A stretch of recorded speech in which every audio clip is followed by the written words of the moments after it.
Talking of the guys from 300, how long did that process from when they first came in for the interview to getting them ready for being on screen for the first time? Generally, for men, it will depend on the individual how long, but for men, it can generally do it in about 4 months. Can happen in less time as well. With certain depending on the requirements, but the longer we take to arrive at a stable condition, the more, or to arrive at the physical condition that we want, the more stable that condition is. If we get there in 5 weeks, and for this, one of the guys, Andrew Plevin, we took 30 pounds off of him in 5 weeks. For the original, Vincent Regan dropped 40 pounds in 8 weeks. Okay, those are things which are conditions which are attained rapidly. Which means they're less sustainable. You haven't developed the habits, not only in your physical habits. Your body doesn't you've overwhelmed it and it has responded. But it's not something that's sustainable on a day-to-day basis, and it's something which can go away quite quickly.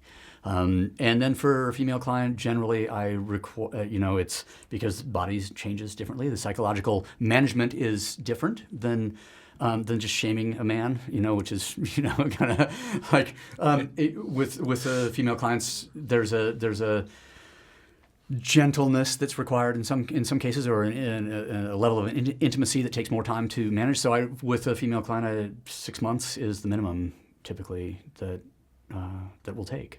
Okay. So apart from obviously the diet side, which you explained very well, what about the actual physical side? The workouts. How do you go about developing a regime, and how long does that take? It will depend on the starting condition of the individual and the objective. So let's take someone who has no physical history, who comes to me with no background in sport, and I'm going to describe this client. It's a client that I had who I was afraid when he was walking, like he would just sort of like put his foot out to keep himself from falling over. So it's a guy, mid-30s, didn't grow up playing sports, didn't do any exercise, was not acquainted with the gym. Okay, he's starting in a completely different place. And so he needs to be educated with the most basic movement patterns. And we need a long enough period of time for those movement patterns to become ingrained so that he can do them safely under stress.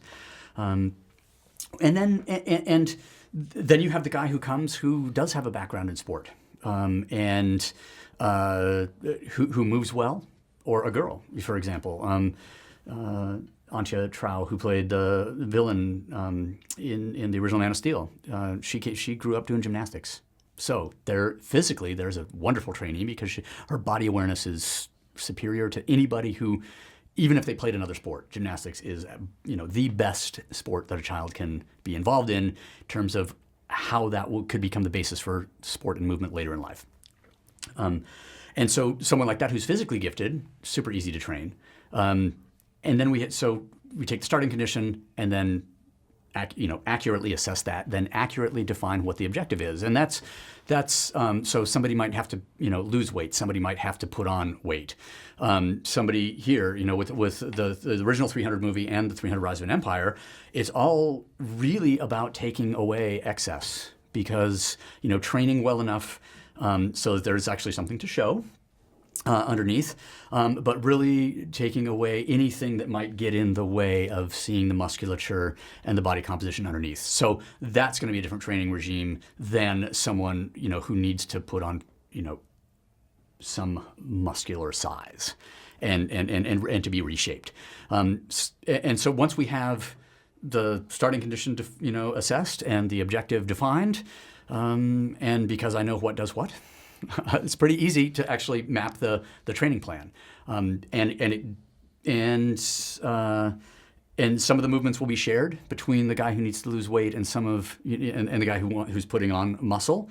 But many, there are certain things that just don't agree. I can't have the guy that we're trying to increase the size of doing things, high intensity sort of interval type training with weights or with cardiovascular type machinery that the weight loss guy might need, because I don't want him to lose weight. I'm trying to get him to gain weight.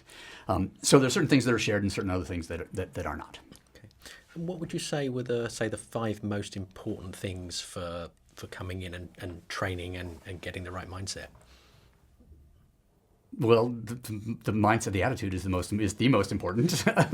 So bar one, like had a young kid in journalism school that asked me what's the most important thing to take to the gym, and I said the right attitude. And that really is going to set the tone for everything else. You need to do things, so you need to. The attitude is that you have to be willing to work hard. You have to be willing to be uncomfortable.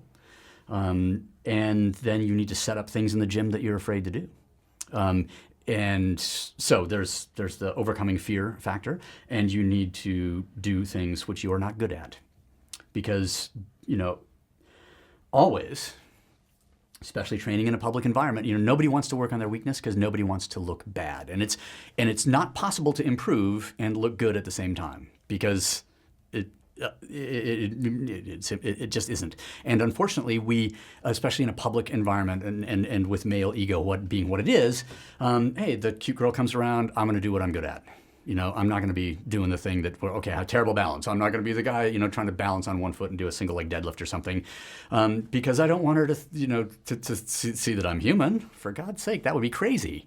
I want to be impressive, and if we only work on the things that we're already good at and improve them, incrementally, small percentages and that sort of thing, we're basically not going to get anywhere.